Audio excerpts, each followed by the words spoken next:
Hello and welcome back to Boring Dad Gaming, where today we're going to be playing some more Vampire Therapist. I think it's time for our third session with Signora d'Este. Let's find out what her issue is this time. Yeah, I think so. I think we're making some good progress. That is wonderful. Remember, though, that the road to inner peace is not a straight line. True enough.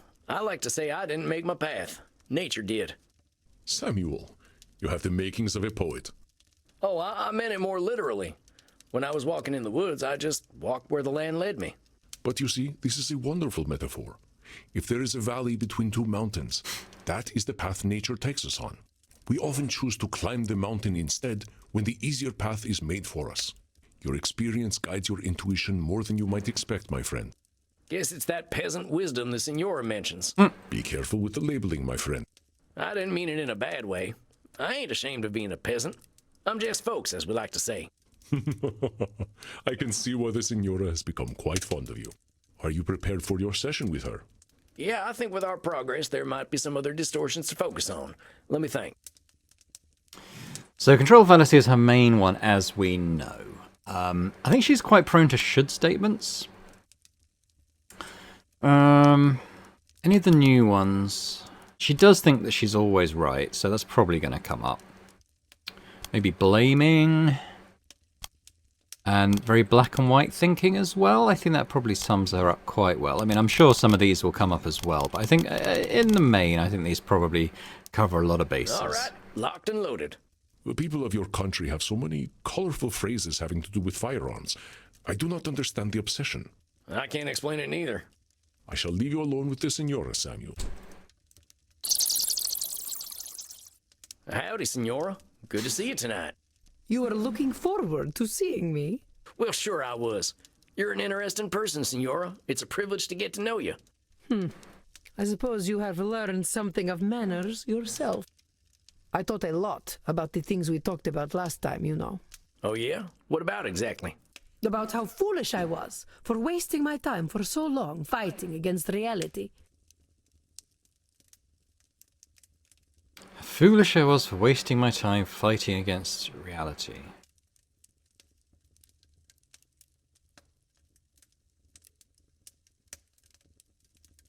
Foolish is labeling, but we don't have that.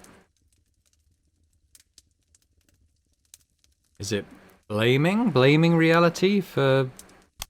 No. A woman so learned and accomplished was probably never ineffective or foolish. About how foolish I was for wasting my time for so long fighting against reality. Nosferatu? Now, hold on, Signora. Maybe you were fighting reality some, but that doesn't mean you were wasting your time. That fighting with reality is just part of what makes you human. It's your experience, your journey that you're learning from. But if the aim was to control my family, I failed to achieve that aim. Yeah, but that's real all-or-nothing aim, Signora. It's easy to fail when the conditions for winning are so narrow, right? Yes. You are, of course, correct. Would that I had listened to the simpletons in my life earlier. I imagine that's probably labeling. Well, I'm glad you've been doing some thinking. Or You were overgeneralization. putting so much pressure on yourself to be the one keeping your family going. I can tell how much it was weighing on you. I spent so long trying to fix them, trying to transform them into something that they were not. May I talk to you about my ex-husband, Sam? He was called Sam too? Of course you can. I know he gave you a lot Sure. of grief. He hurt me deeply, in so very many ways. He was the start of all my delusions because I thought I could fix him. I thought Frankie was the way he was because I was not an ideal wife. That perhaps he would have been faithful if I had been as beautiful or fertile as a Medici. I mean, we don't have the right one. I was just wondering what it could be. I Not know sure. I have been arguing with reality, as you have said, but the idea of a fruitful marriage, sanctified by God, this was the only reality I had. But that reality did not match with mine. God could not have blessed both our marriage and riddled Frankie's penis with French diseases. French diseases? We used to call syphilis the malfrance. Diseases don't belong to any nationality. You sound like a certain politician from back home. Do not insult me. Have I not suffered enough with my husband's disgusting malady? It was a painful lie to live.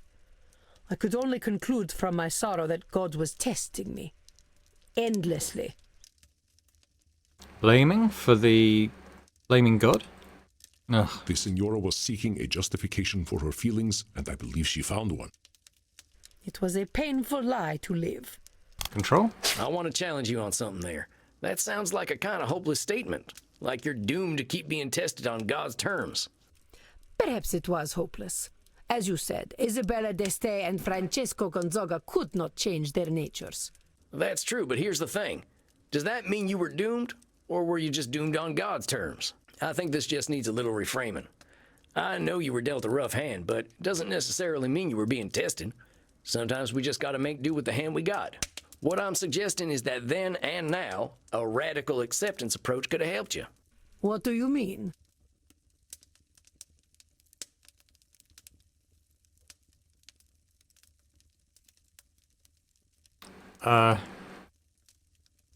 You could have had some sort of secret arrangement. That was pretty common back then, right?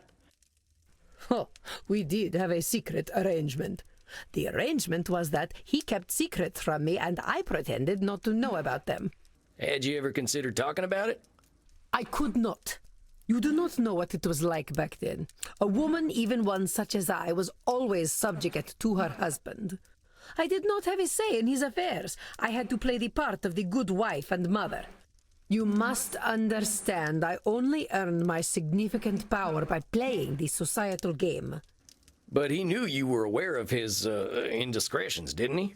It was hard to deny when he approached me with that rotten thing between his legs. So why not bring the issue out in the open? He would have become angry, I am sure. Perhaps he would have beaten me and taken away the privileges I had worked so hard to earn. You don't have that one. Perhaps it is pointless to tread over the past again and again. What has happened has happened. It has been nearly 5 centuries. I should not let the past haunt me so. It's a hard thing, Signora. But no matter how old we get, the stuff that happened to us when we were alive is the stuff that makes us who we are. To think you should get over it ain't being fair to yourself. And it's a challenge you created. Nobody expects you to get over your past. Heck, anyone who would have thought that's long dead now. There is truth in what you speak. My father and mother, my husband, the Pope, even the Holy Roman Emperor, they are all very long gone. If I am true, Sam, I am still very angry about all the lies I was told. I may be harboring some resentment. You don't say. You will understand when I tell you of Frankie's greatest cruelty. I will tell you that the man, for all his fighting spirit, had very weak sperm, for he could not sprout a male seed in my womb. That seems like blaming, right? Hold on, are you really blaming your husband's sperm for your having girls? It could not have been my fault. Signora, even I know it's just luck of the draw. I think you know that too. Fine. Perhaps I just wanted to insult Frankie. But I will continue. My first child was a girl. I could not have been more embarrassed, or so I thought, until I had my second child, who was also a girl. I will tell you, Sam, I was a young woman in mourning. I did not emerge from my chambers for weeks. The next time, finally, I had a boy, my beautiful Federico. He was such a charming child. He would entertain me so with his clownish behavior. May I show you a picture, Sam? Well, sure, let's take a look. Look at him. Isn't he beautiful? He could have been a movie star or a model today, don't you think? Admit it, he is the most handsome boy who ever walked this cursed earth. Well... Why am I asking you? What do you know of beauty? Anyway, I gave all of myself to him, all my guidance, all my wisdom, and all of my love. Bit unfair on her daughters. Everyone said, "You are doting on him. Give him some air." How dare they tell me my business? I am Isabella d'Este. I know what is right. Okay, well, that's fairly transparent, isn't it? Always right. Signora, I'm sure you knew what was best for your son, but ain't it possible that those people might have been able to help you? It's lonely work when you feel like you can't listen to anyone else. Are you telling me how I should have raised my son? I got a better sense of self-preservation than that, Signora. But you gotta admit, this Nosferatu thinking of being always right is pretty exhausting, ain't it? Oh, that is true. And as it turned out, pointless. It did not matter in the end. Frankie, in his supreme foolishness, managed to get himself captured by the French. He ransomed himself out of prison with something more precious than all the gold in Venezia, more valuable than the Pope's seat. He sold my son, my beautiful Federico. Dang, that must have been devastating, Signora. I can't imagine how painful that must have been. No, you cannot. For you will never be a mother to a son so beautiful, so intelligent, and so pure. But that was not the end of my pain. It was not enough to take my son away. Not content to merely break me, they sent my sweet Federico to a den of filth, a place where chastity went to die, straight to the crossroads of Sodom and Gomorrah. They sent him to the Vatican. The Vatican? Seems like that'd be a pretty boring place for a boy to spend time. This was Rodrigo Borgia's Vatican. It was a city of prostitutes and perverts, and he was their mayor. My poor Federico. He was a boy of a certain age. I could not have prepared him for the temptations he encountered. When he finally returned to me, he was no longer Isabella d'Este's child. He was the child of Francesco Gonzaga, an experienced whoremonger in his own right. Blaming, I think? No? Isabella's need for perfection caused her to no longer recognize her son. Quite a sad story, I must say. When he finally returned to me, he was no longer Isabella d'Este's child. He was the child of Francesco Gonzaga, Control? an experienced... No. Isabella's Okay. need for perfection. Nosferatu thinking then. Hold on a sec. No longer your child? You can't think that's true. You raised that boy, and there's no way he could forget you. Maybe he got up to shenanigans out there in the Vatican, but you're only hurting yourself by erasing your influence on him. Now be honest. Did he lose everything you taught him? No. He still had an appreciation of art, for which he had some taste. And he had some political acumen, I suppose. I'm not saying you should forget what happened to your son. That would be pretty unrealistic. But give yourself some credit for the influence you had, huh? You are kind, Sam. Thank you. But it is hard to forget the child who returned to me. I am a man now, mother, he would say. I do not have to listen to you. And indeed, he did not. Which is why he died of syphilis, just like his depraved father. He did not even have the courtesy to wait until I was dead. Now do you understand why I prefer the illusion of truth and beauty I try to bring to art? My mother told me when my marriage was young, Isabella, you must pretend that all is as it should be. The truth is dark, but you must maintain your own. I hate to say it, Signora, but I think your mama was spouting a few should statements of her own. Keeping up that illusion must have been draining. That is why I tried to create my own illusions. If I depicted love and chastity in their ideal form, I could make that illusion come true. Sure seems like a control fallacy. Well, Signora, if anyone were strong enough to change the world's morality, it might be you. But I think you know the truth is that you don't have that kind of control. No one does. Then why am I here, Sam? Why are any of us here? Are we here to eat, sleep, fornicate, and die? I know a few folk who might say that's why we're here. It's one of them existential questions, ain't it? Here's my take, Signora. I think you're here to be you. I certainly hope you have something more intelligent to contribute than that. I don't really. Here's the thing, Signora. None of us is going to change the world overnight, or even in a millennium of nights. But our being here, being ourselves, swings the pendulum in a whole bunch of unknowable ways. That is a dark interpretation of reality. Are we truly so powerless? Control again? What I'm saying, Signora, is not that we're powerless. I'm just saying we ain't going to change the world on our own. Not everyone's going to buy what we're selling, but some people are going to get it. People are still out there talking about the art you brought to the world. Maybe fellas like me don't know who you are, and I bet that nasty pope from your time wasn't your biggest fan. But you can't help but be an influence on people. Just not all people. Ain't that so? I do not know if that is enough for me, Sam. Well, here's what I think we should do, Signora. All them efforts of yours are always facing outward. What do you mean? I mean, let's work on the things Isabella d'Este likes. Forget about the rest of the world. What are you putting in your art that's for you and not for anyone else? Is it a little embarrassing? Hush. If you must know, it is centaurs. I like centaurs. Hey, I ain't gonna judge. Sometimes I like horses better than people, too. Yes, well, they are pleasing to look at. Now, how about this, then? Why don't you pick up a brush and paint yourself up a centaur? I have not attempted to paint for centuries. This is just for you, Signora. No expectations. How's that sound? I cannot believe I revealed this thing to you. I'm glad you did. I'm a lucky fella. I get to know an Isabella d'Este no one else knows. And no one else will know, or I will make you suffer. Capiche? You got a deal, Signora. I'm here to be supportive, that's all. I hope that when you come back next month, we'll be having a nice conversation about you finding your muse. Yes, perhaps. Very well, Sam.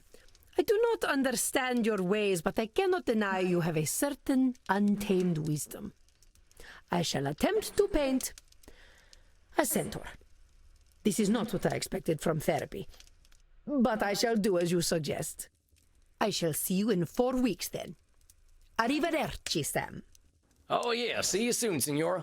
Arrivederci. Goodbye. Well, well, Samuel, you never cease to impress. Centaurs. I don't think you're supposed to know about that, boss. I am 3,000 years old, my friend. Horse people are somewhere. Well, the Signora's pretty embarrassed about it, so I'd appreciate it if you kept it to yourself. Signora d'Este is wise to put her faith in you, Samuel. I will gently remind you that relationships between therapists and clients are highly discouraged. Oh, come on, Andy. It ain't like that. Signora d'Este is just... You're messing with me. Of course I am. Unless... All right, you know what? I'm going downstairs. I could use a drink. Well earned, Samuel. Please, rest in peace.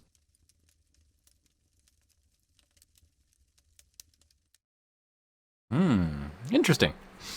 I wonder if she's going to show us her picture in the next session. That'd be quite interesting, seeing what she came up Poor with. Signora. That lady's holding on to a lot of anger. Reminds me of myself as a young vampire. Let's have a look at her session notes. So, the deeper I dig, the angrier Isabella gets. I don't think we're even at the core of it yet, but she's still as furious as hell with her husband and son. Adored her son more than anything, a little too much maybe. Feels betrayed by both her husband and her son. Seems angry with herself that she wasn't able to control either of them, maybe madder at herself than her boys. I tried to push Isabella to be a little more selfish. She can't control another human being, so maybe she can worry about herself first. I'm going to sort of skip on, into the journal part and see if there's anything new here. It seems to be a bit further and fewer between the entries there, so not anything else right now. Pretty hot in here tonight. I think I'll get some air. Maybe I can get to know Bert a little better. Hey, Bert, huh? How's the crowd tonight? Yeah. Same old, huh? So, summers sure are warm these days, huh? Bet Europe was a lot colder in your time. You think the infinite dawn will happen in our unlifetimes? Oh, that's what some vampire climatologists say. I don't know. I figure we can still do something about it. I know it's easy to get disillusioned, but get your chin up. It's been nice talking to you, Bert. I'm gonna head inside. Have fun, mate. That's all he says. Hey, Crimson, how's the crowd? Hey, cowboy. Bit busy tonight, but how'd your session go? Pretty well, I think. No, I think this lady's starting to realize what she can't control, which is a lot. She's still mad as hell about it, but I think we're getting closer to acceptance. I know how she feels, cowboy. I feel like I wasted years of my life in D.C. trying to make the world a better place. But it sounds like you are making progress to me. She's got time to make her peace. That's what Andy says about you vampires. Yep, that's true. We can take 40 years or 400, but that's up to us. In the meantime, I'll whip something up for a hot summer night. What's this now? Blood margarita. Figured a hot-blooded desperado like you could use something cold. Oh, mighty kind of you, Crimson. I'll let you get back to work and take this up to my coffin for a quiet night. Night, Sam. Now, let's see. What'll help me reflect on the night? Is he getting more stuff here? Was his cowboy hat there before? We've definitely got Eddie's signed headshot in here.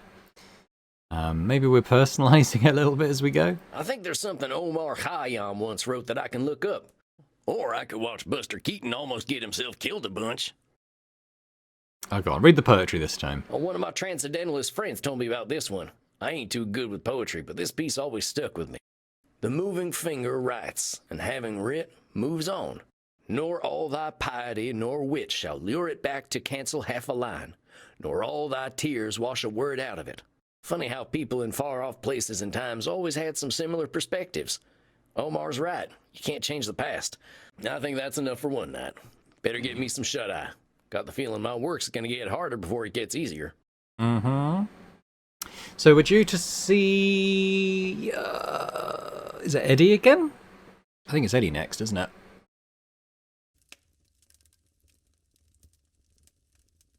My dear Samuel, greetings. How are you feeling tonight? Honestly, I'm feeling a little like a horse who's about to be ridden by a big old fella. Phrasing. I am not certain I comprehend your meaning. Have you met a special someone, my friend?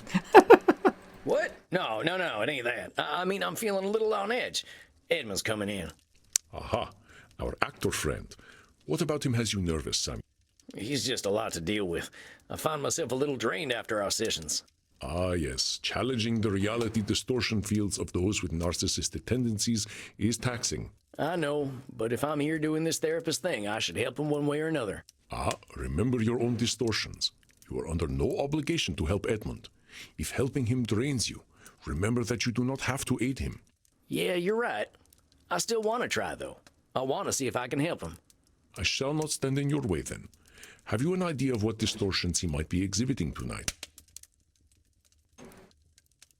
Yeah, I was thinking about that. Okay, so we know he's going to be about personalization. I think probably... I mean, always right, because he thinks he's always right and the critic's always wrong, right? Overgeneralization, definitely black and white thinking. And... I don't use emotional reasoning a lot. I mean, he might do stuff like that, I suppose. But I'm actually going to go mind reading. Let's see how that works I think out. that should cover it. I wish you peace and patience, Samuel. Good luck tonight. Thanks, Andy. Edmund, amigo, how's it hanging? To the left and most proudly, my dear boy. Indeed, tonight I sit before you victorious. Thy gentle prodding hath guided me back to the womb of creation. Oh yeah, he was filming himself acting, wasn't he? Do I want you to spell that out for me? The stage, good sir, the stage. For if all the world's a stage, then the stage is where humanity is born. Yeah, I guess that must be true. So what are you saying? You nabbed some kind of juicy role? Not just any role. Nay, I have been given the opportunity to once again subvert the audience's expectations. Does his voice acting sound like it's gone a little funny, or is that just me? Though it was thy tender words that cleared the mists of doubt from my mind and reminded me that I belong to the stage, not to the audience. Well, I'm glad to hear that, Eddie. Tell me all about it. What's been going on? Do you remember the advice you gave me when last we met? I told you to film yourself doing some acting, right? How'd that go? I did as you suggested. I set up a camera, and for no one but myself, I became the Dane. It mostly sounds fine, but maybe in the higher registers it sounds a little bit distorted. I don't know if that's just my speakers. I'll see how it comes out in the recording, I suppose. Marmaduke? Hamlet, my dear boy, Hamlet. I watched the great Edmund Kean inhabit the bard's greatest role once again, and in him I saw humanity pure, naked, and true. It was akin to pornography, albeit far more revealing. That Edmund Kean, I told myself, he and only he could produce something so beautiful. I'm going to read the definition here of personalization, because I'm leaning towards black and white Nosferatu thinking, but I just want to refresh what the personalization's all about. Gam. Always right. Okay, well that one's pretty easy. Things happen because of us.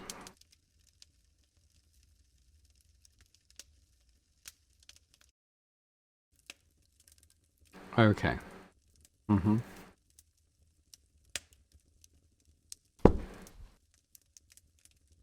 I think it's Nosferatu thinking then. Ugh. Edmund's belief that he is the center of the world is persistent. Right, He so says, it's personalization. Pornography, Fine. albeit far more revealing. That Edmund Kean, I told myself. I mean, I guess it's this. I really... only Yeah, could okay. Wait just a minute there, Eddie. Seems You're like an a fine incredible distinction to actor. me. Everyone agrees on that.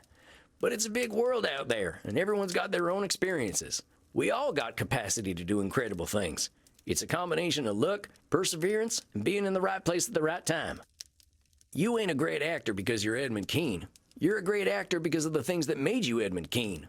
You toy with the fates and flirt with pedantry, my dear boy.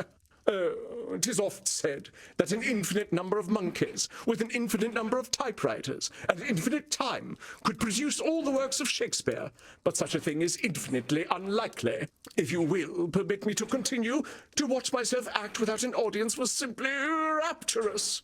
I am not ashamed to admit that I did weep. I wept for the stage, that I deprived it of my greatness on account of my own misplaced dread. I have been a cream-faced loon, a devout coward, and most religious in it. Why should Edmund Kean fear any audience? Probably labelling, but I haven't got that. You spoke truly. Edmund Kean bared his chest to all the slings and arrows of an unappreciative audience, and was somehow surprised when they hit their mark. The Edmund Kean that you see before you is armored in love of the craft, that no arrow may penetrate, and so casts aside the cloak of cowardice. To think, I feared mortal directors. I feared the audition, and the criticism that would come afterward. I feared the cast list, bereft of Edmund Kean. But to you I give thanks, for can a mortal director know my brilliance? Nay, they're all clay-brained guts and mouldy rogues. Their disrespect for the craft makes fools of them. I think that's pretty much overgeneralization, right?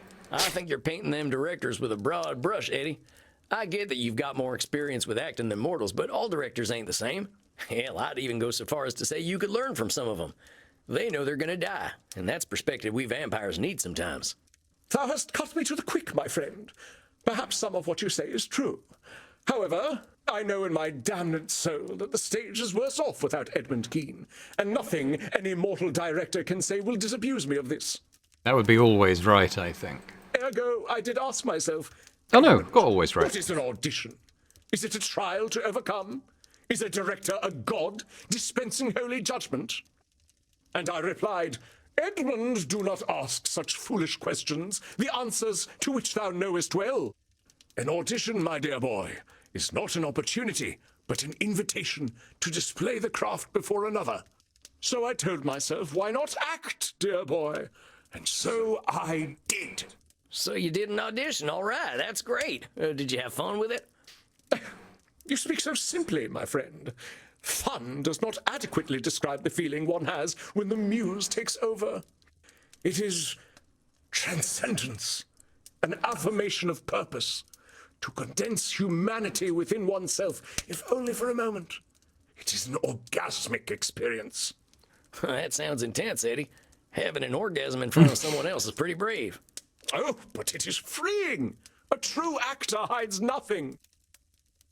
The director, she told me she had never witnessed such a thing in all her years, few as they were.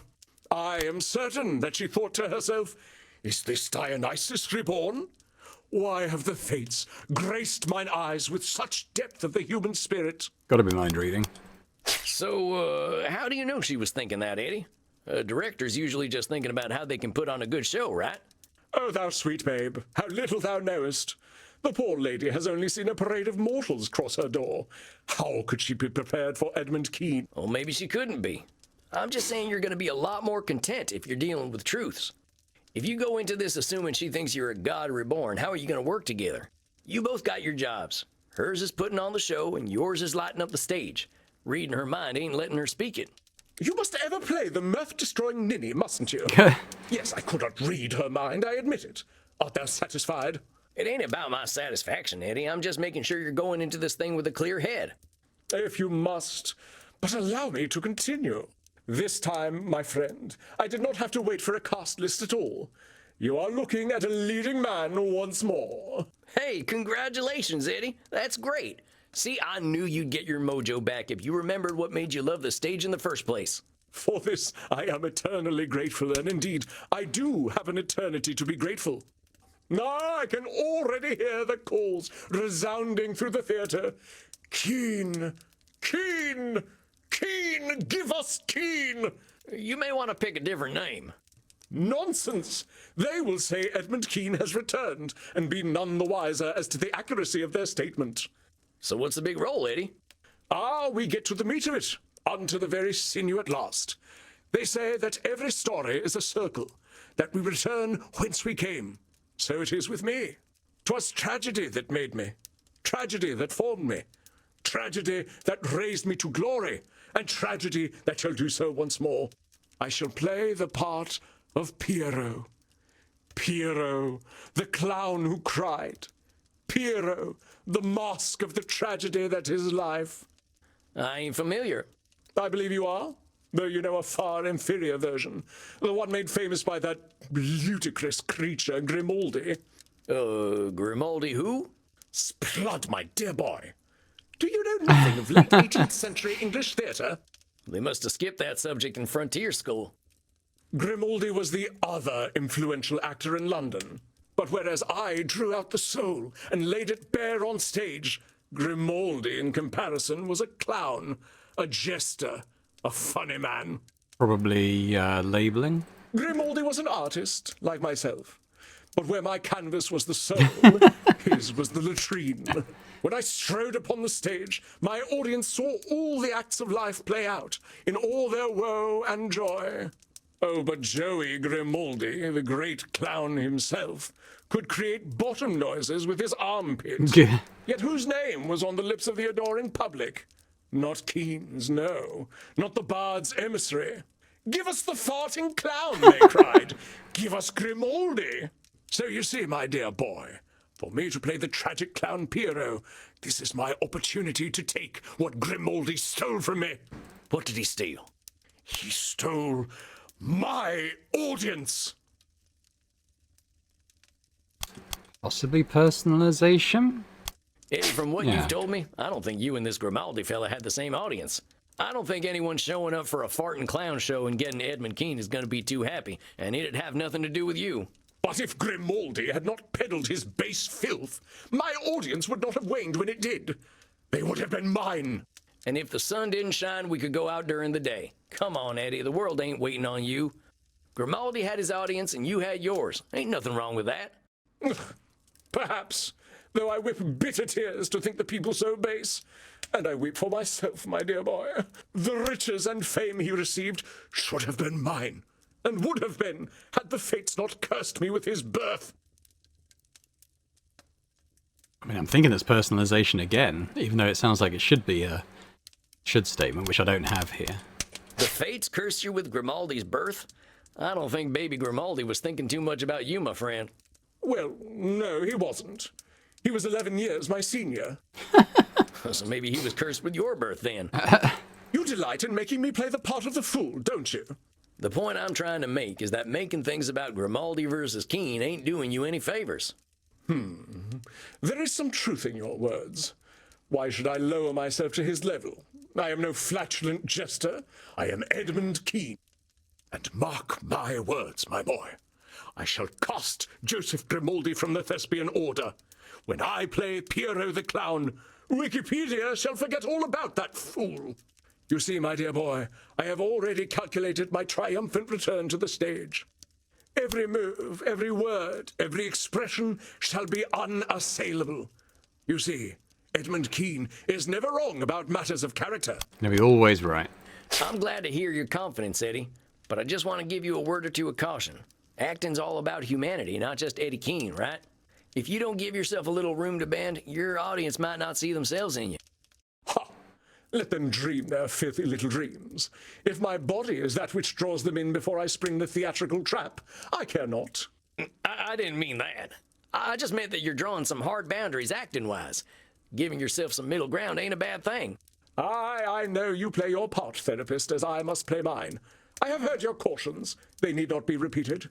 Indeed, I doubt our meetings will be necessary any longer. I must confess to some strong misgivings about you, therapist. There are times when we speak that I feel exposed, diminutive, and weak, and I can only conclude from those feelings that you are trying to hurt me. Personalization again, all about him. No? It is no surprise that Edmund sees his feelings reflected in the world when he is at the center of the world.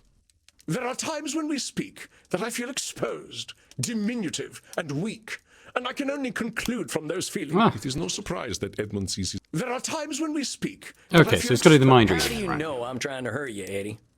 actor's intuition. The heart knows what the head doth not. But the heart ain't always right, Eddie. I'm asking you what your head knows. How do you know I'm trying to hurt you? I find thy mental games tiresome, therapist. Regardless, opening night is a month from now. I doubt you shall see me again, for I shall not need your services. The public thought they knew what a clown was. In a month's time, they will forget Grimaldi and Bozo, and only Kean's clown will remain. Therefore, why shall I need you? When I have the public's love that I am due, what need will I have for a therapist? Why do I feel like he's going to fall flat on his face? Hey, if you don't need me, I'm happy. There's lots of folks who can use my help. I was hoping you would lament my loss more than that. Of course I'd miss you, Eddie. You're as interesting a fella as they come. But if you don't need me, I've done my job pretty well. Yes, well, I must admit, your suggestion of filming myself was rather brilliant, and I do owe you my thanks. Do you have any final words of wisdom for me then, dear boy? Theatre has lost its popularity because of my absence.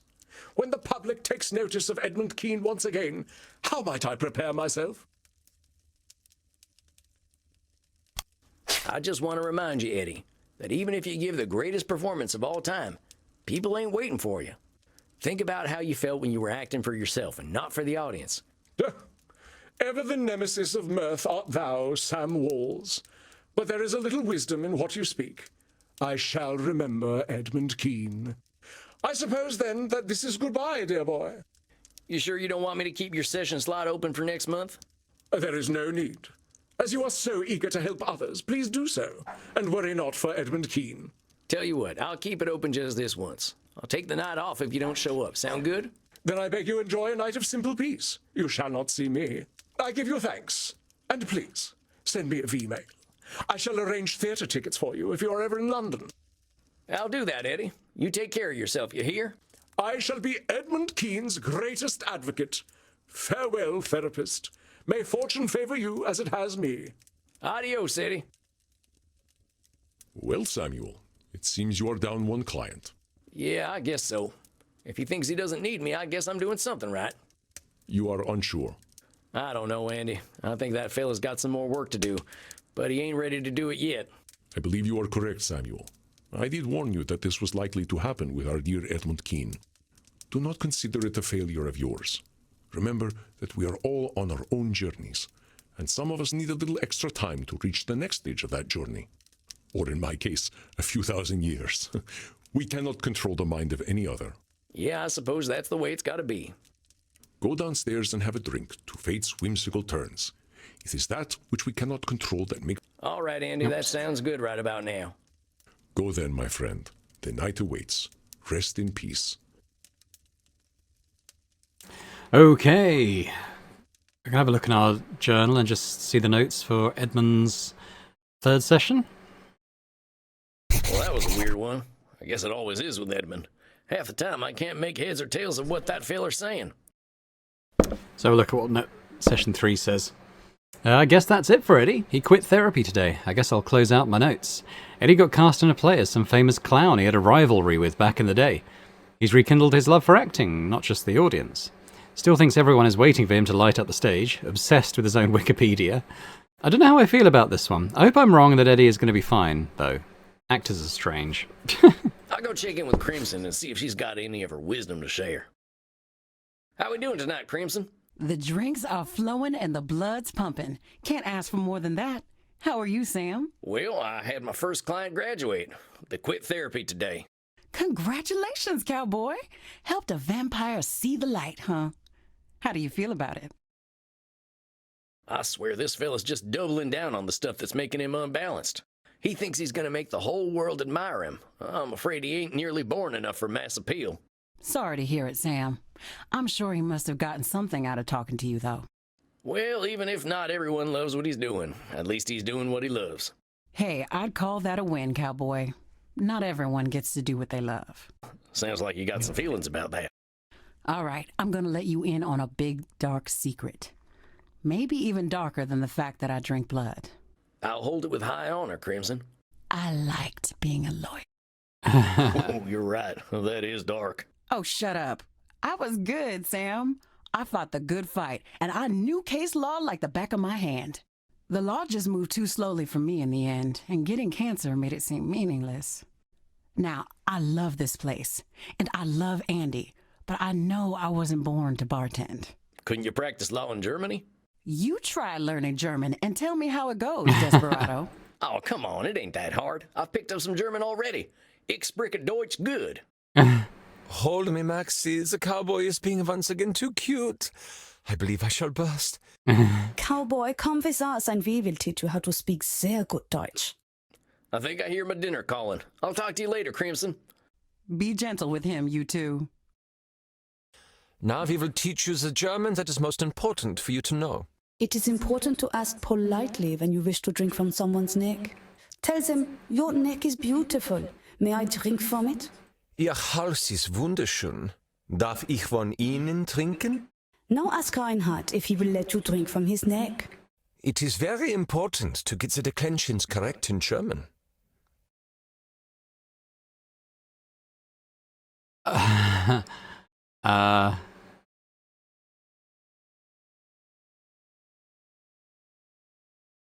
This one? Ihr Hals ist wunderschön. Darf ich von Ihnen trinken? Sehr gut, mein Schnittchen. Ja, wunderbar. Du kannst gerne von meinem Haus trinken. Oh, Maxie, now I'm feeling very disoriented and euphoric. Oh, so I've done many club drugs. I will take you home, Knutkugel. Now what do you say, cowboy? Oh, Dankeschön. Dankeschön, sexy. We must practice together so. I must take this hot little man home now. Tschüss, tschüss. Oh, yeah, see you later, you two. Well, it's about time for some shut-eye anyway. So who comes out? Oh, it'd be Medi again next time, won't it? We might be in our coffin again. No. Good evening, Samuel. I believe you are seeing your elder vampire tonight. But once again, we will leave it there. So I'll just say thanks very much for watching this episode of Vampire Therapist. Hope you've enjoyed it. If you have, if you could hit that thumbs up button, that's always very much appreciated. As would be once again leaving any comments, any thoughts you might have on the cases that we've seen, any of the characters, their stories and progression, anything you like really. Just always interested to hear your thoughts. And if you're watching this and haven't yet subscribed to the channel, would be amazing if you could do that as well. So thanks very much, and I hope to see you next time. Bye for now.